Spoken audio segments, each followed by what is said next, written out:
Ilie Cioară. Trăim cu adevărat numai în prezent. Numai timpul care curge ca un fluviu neîncetat e timp fizic, timp real, evident, necontestat. Clipa-i acul de ceasornic de înregistrare concretă, în esență, noutate, puritate evidentă.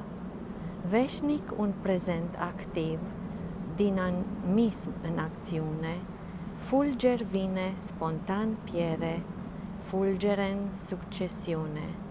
În acest ritm, obligați să ne încadrăm permanent, fiindcă la fel curge viața, nici mai iute, nici mai lent.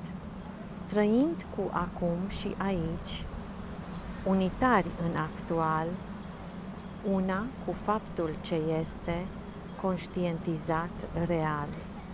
Nefiind loc de ficțiune, nici egoul nu apare, e un test ce ne confirmă minunata integrare.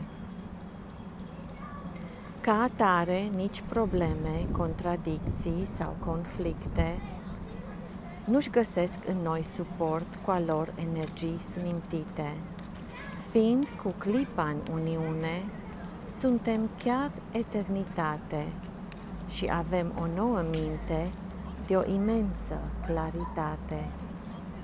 Starea de iluminare ne transcende în infinit și prin ea suntem iubire, cu înțeles desăvârșit.